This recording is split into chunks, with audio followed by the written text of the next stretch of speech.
And the word of the day is tariffs. Escalating trade war, President Trump and President Xi. Trade war between the United States and China. Trade war between the United States and China is here. While 2025 might have marked an escalation in the US-China trade war, marked, of course, by the proposed 145% tariff, the trade war actually began a long time ago.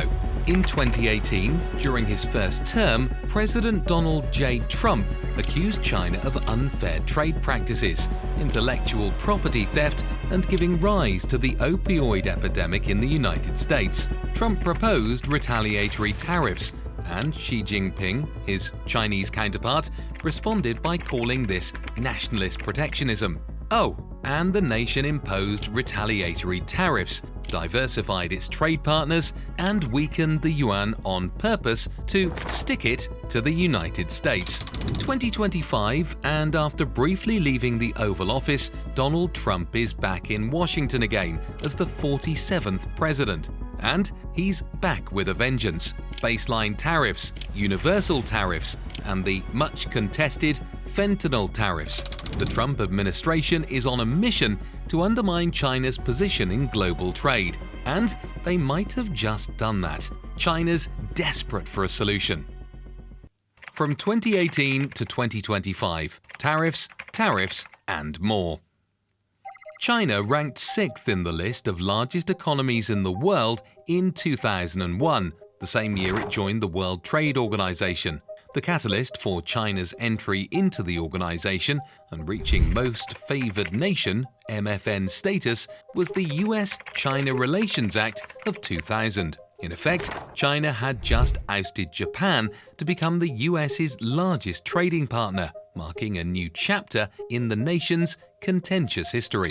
But this friendly trading relationship was short-lived.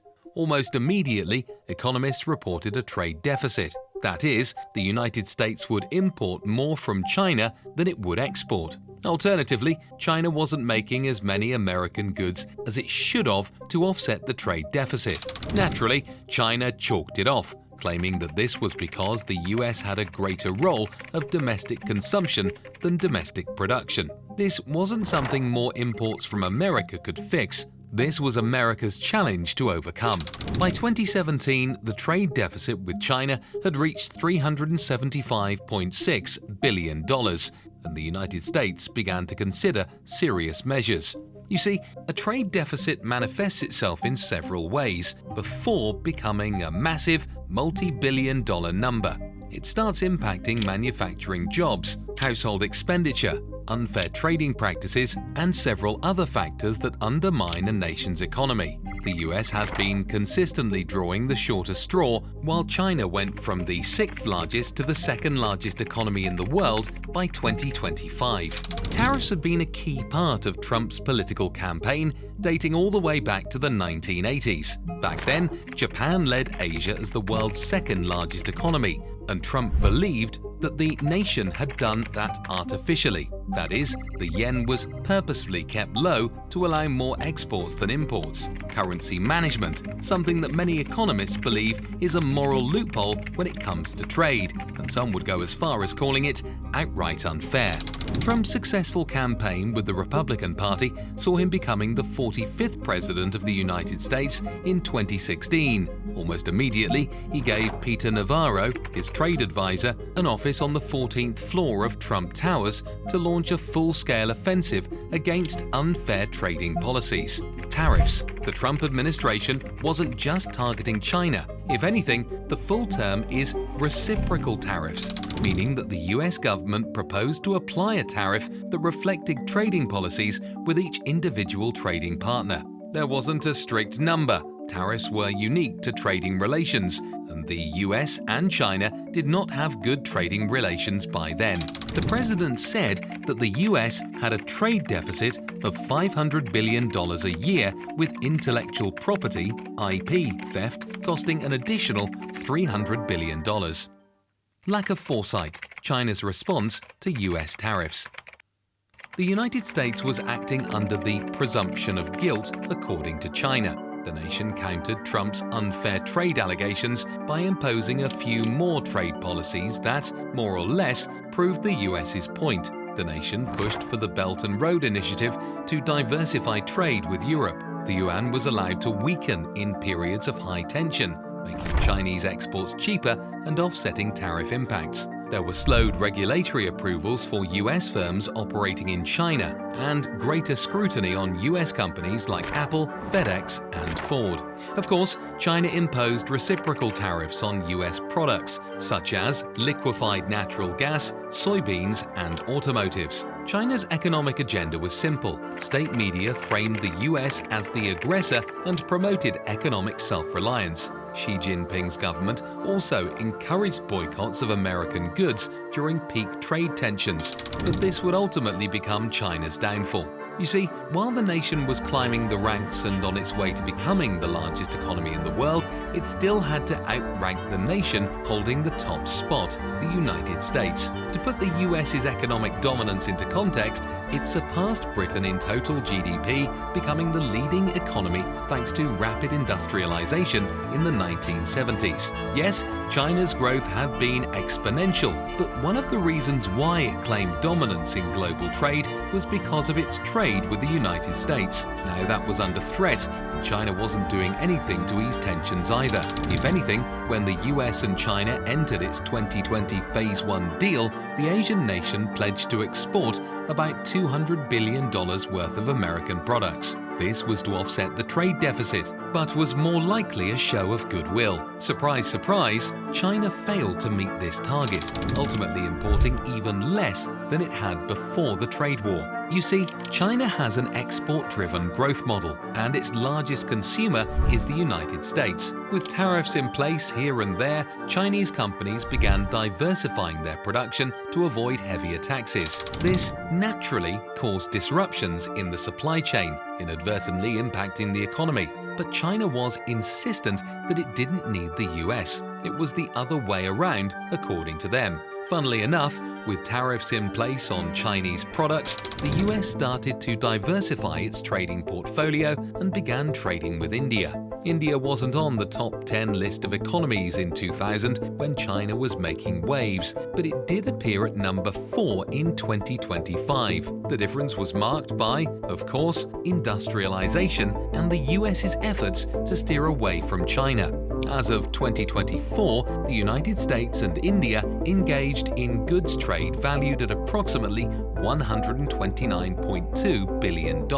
This comprised $41.8 billion in US exports to India and $87.4 billion in imports from India. A trade deficit, yes, but it offset the even larger deficit the US had with China. Beijing was putting up a tough front, but the keyword here is front. China's GDP growth dipped to 6.1% in 2019, marking its slowest annual expansion since 1990. This slowdown was influenced by the trade war, increased tariffs, and trade tensions with the United States. Obviously, the manufacturing sector, China's pride and joy, experienced contractions during this period. For instance, in May 2019, China's industrial output growth fell to 5%, the lowest rate in 17 years. Additionally, exports to the US decreased, with a 2.6% annual decline between January and June 2019. Its long-standing reputation as the world's factory was now in jeopardy, and multinational firms started to relocate to nations that had better trading relations with the US, namely India. In the meantime, did the US regret its strong stance against China? China was supposed to import $200 billion worth of American goods from 2020 to 2022. It ultimately fell short of that goal. Would you call that a win for China or the United States? Hear us out on this. This was a win for the United States. Yes, import targets weren't met and the trade deficit continued in 2020. But that doesn't mean China outsmarted the US. If anything, the fact that the nation agreed to signing the Phase 1 deal showcased growing pressure on Beijing and acknowledgement of the fact that they needed the US and the $360 billion it contributed to China's economy. Tariffs brought in billions for the US government, and a portion of that revenue was used to support American farmers through subsidies, helping to ease some of the domestic fallout. Politically, the trade war played well with voters in key regions, particularly those in manufacturing and farming sectors, strengthening the message that the US was standing up to unfair trade practices. The conflict also sparked a wider reassessment of China's position in global technology and security. In response, the US introduced export restrictions on advanced technologies like semiconductors and 5G systems. This not only opened the door for American companies to gain ground in critical industries, but also encouraged allies to start reducing their own tech dependence on China. Despite the costs involved, the trade war gave the US a platform to flex its economic influence, promote partial decoupling, and redefine the rules of global trade in its favor, making a shift from open market ideals to a more calculated, strategic approach. What's to come? US-China relations from Herion. Will things ever get better? Doubtful. While it's too far-fetched to suggest that the US and China won't hold bilateral talks and work towards achieving common goals, the likelihood of the United States limiting its trading portfolio is slim, especially considering how the Trump administration largely considers the reciprocal tariff measure as a win against long-standing unfair trade policies that have harmed the US economy for far too long. India is just one example of a nation that's benefited from tensions between US and China. It'll likely work toward maintaining this special position in the US's trading portfolio if and when challenged. As China continues to double down on its commitment to self-reliance, it'll take a long time for trade to ever go back to the way it was. Not that the US is too worried about it. Do you think China made the right move? Or did the nation shoot itself in the foot in the name of self-reliance?